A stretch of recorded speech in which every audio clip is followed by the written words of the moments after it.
Vos empezaste a militar en la década del 70 en un momento muy particular, en la corriente morenista, ¿no? En el PST en ese momento.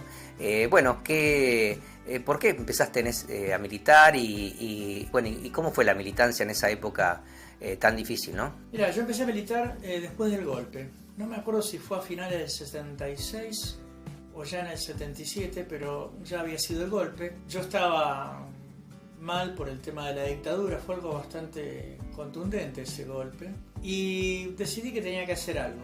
Años anteriores, durante la colimba, había conocido a un amigo, Carlos, conocido como Cacho también, que él ya me hablaba del PST y fue lo que hizo que me llevara a votar en su momento por el PST. Ingreso al partido, me acuerdo que me reuní con Carlos y con Arturo, que estaba desaparecido, y ahí nos pusimos a hablar en un bar de Munro y decidí empezar a militar. La militancia era algo bastante complicado porque, bueno, no había absoluta libertad, era muy difícil, había que ser muy cuidadoso, teníamos que tener medidas de seguridad bastante importantes, como cuidar los horarios en que uno andaba por la calle, a los lugares a donde iba. Por ejemplo, el bar La Perla, por decir un nombre, estaba prohibido para los militantes porque era un lugar donde se juntaba mucha charca de izquierda y también había agentes, había gente de seguridad que estaba ahí al tanto de quienes iban y venían.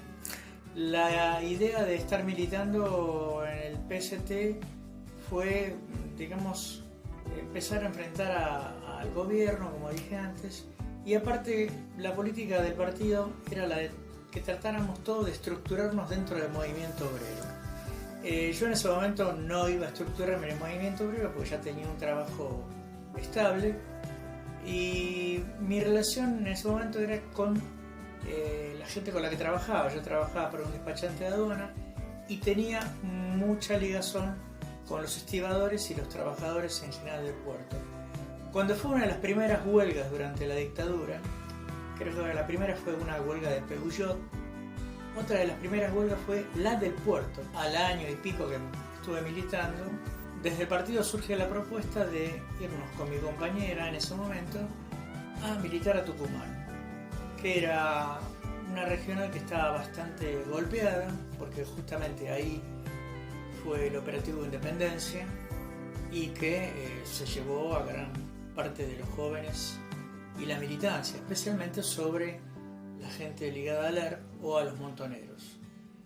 Allí el partido tenía todavía un grupo de militantes muy importantes, pero con muchas limitaciones por la situación, entonces hacía falta que llegaran compañeros nuevos de refuerzo. La militancia era muy difícil, no me pude estructurar en el movimiento obrero o en el movimiento ligado a la zafra, pero sí estuve estructurado dentro de la universidad. Fui a la Universidad de Filosofía y Letras haciendo la carrera de Historia y nos ligamos un montón de activistas que todavía andábamos dispersos por ahí. Un día ocurre un problema de seguridad, una partida de periódicos que llegaba a Tucumán del PST fue incautada pero sin revisar por el ejército, que cada tanto tomaba algún que otro paquete para revisar. Lo que pasa es que lo abrían adelante del responsable que iba a recibir el paquete y era un compañero del partido. Entonces, como teníamos un plazo de tiempo, hubo que organizar la huida de Tucumán en ese momento. Que bueno, como yo era el menos conocido, fui el último en irme, fue el que apagó la luz y cerró. Fue un periodo breve, de ahí me voy a Córdoba con mi otra compañera, y ahí sí pude ingresar al movimiento obrero porque me estructuré dentro de la UOM de Córdoba. Fue una etapa bastante complicada, yo venía de hacer laburos de clase media, nada ligado al movimiento obrero y bueno, me sentí muy bien una vez que me acomodé a la mecánica del trabajo en fábrica. Era como jugar a las adivinanzas, no sé, por lo menos para mí fue así, quizás para otro militante no lo fue.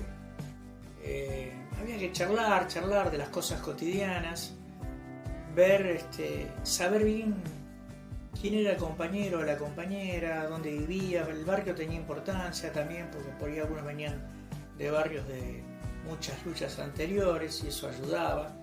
Y generalmente uno empezaba a hablar por lo básico, que era lo que costaba comer, lo que costaba llegar con el sueldo a fin de mes, las condiciones laborales. Yo estuve en una fundición de hierro donde siempre las medidas de seguridad eran muy poco respetadas y empezar a hablar de lo cotidiano.